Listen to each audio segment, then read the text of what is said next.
Hey yo, para rakyat One Piece, selamat datang kembali di Boss One Piece, channel bahas One Piece yang asik abis, ya Boss One Piece. Nah, para rakyat One Piece, kalian sudah baca manga One Piece terbaru kan? Yup, setelah sekian lama tidak menampakkan diri di dunia per One Piece-an, sosok legendaris, sang raja kegelapan Neo Silver's Relic akhirnya memberikan kejutan besar di chapter 1059. Kemunculan sosok legend ini sama sekali tidak diduga-duga sebelumnya karena dia sendiri yang berkata bahwa dia sudah pensiun dan tugasnya sudah selesai setelah melatih Luffy selama time skip.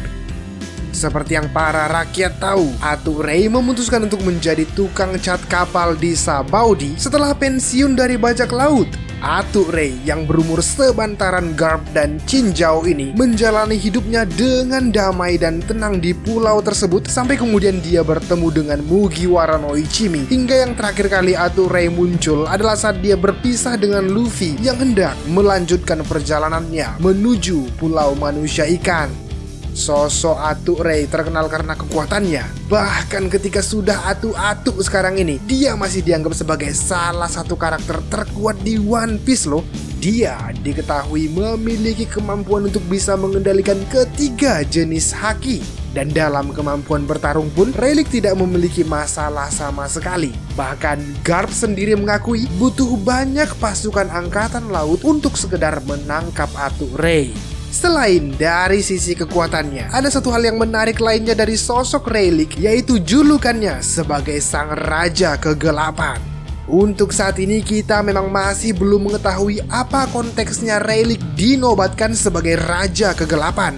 Masih hanya sebatas teori dan spekulasi bahwa Silver's Relic merupakan seorang pemimpin di sebuah wilayah sampai kemudian dia terusir dari wilayahnya sendiri. Aneh-aneh lah kalau udah teori namanya. Nah, ada juga nih teori yang lebih aneh lagi bahwa dulunya Aturei merupakan sosok raja yang jahat, istilah kata pemimpin yang lalim. Nah, saking jahatnya, dia kemudian ditahbiskan sebagai raja kegelapan dari para penduduknya. Bagaimana? Cukup aneh kan? Beranjak dari keanehan, setelah sekian lama berdiam kabar, akhirnya Aturei kembali bergerak seperti yang kita lihat di chapter 1059. Dengan gagahnya, dia pun muncul di tengah kerumunan, memecah keheningan, mengoyak ketegangan yang oleh berkat karismanya sebagai raja kegelapan. Nyawa Boa Hancock syukurnya bisa terselamatkan dari tangan Kurohige yang hendak menggepreknya. Bahkan aku percaya kalau aja Aturei nggak datang tepat waktu, nyawa Hancock mungkin udah melayang.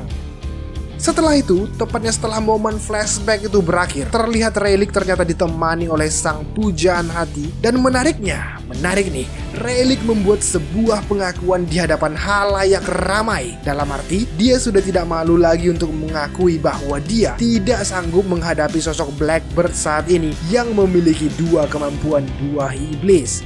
Hal ini mungkin karena Aturei sadar bahwa usianya sudah uzur. Tapi dari sinilah kemudian kita beranjak masuk ke inti dari video ini, yang mana menurutku kemunculan kembali Relic dalam kancah per One Piece-an tentu memiliki tujuan atau bahkan maksud tertentu. Seperti kata orang bijak nih, tidak ada asap kalau tidak ada api. Everything happens for a reason. Oda pasti sudah menyiapkan rencana besar bagi Relic ke depannya.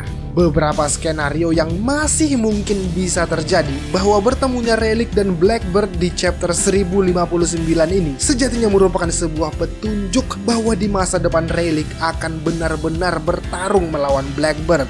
Ya, meskipun dia mengakui bahwa dia tidak sanggup menghadapi Blackbird, namun yakinlah dengan sisa kekuatan yang Relic miliki, Blackbird bisa saja terluka parah atau bahkan KO dibuat Relic kalau nanti terungkap kekuatan sejati dari sang raja kegelapan yang dimilikinya.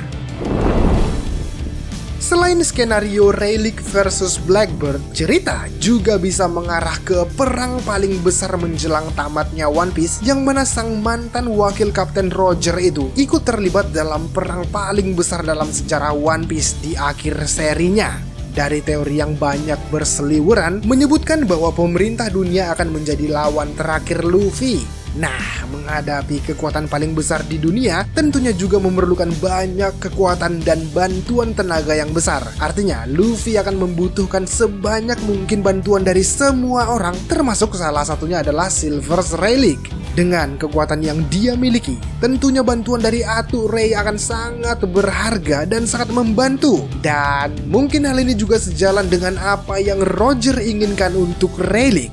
Pernah aku dengar beberapa teori orang lain yang menyebutkan bahwa seluruh kru Roger memiliki misi atau tugasnya masing-masing, dan bagiku teorinya cukup masuk akal.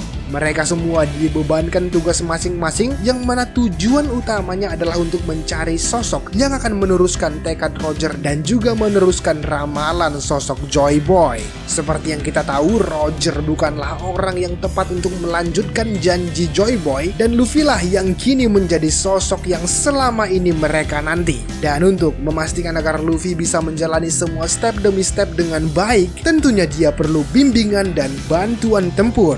Maka, di sanalah Relic hadir untuk Luffy, sang raja bajak laut masa depan.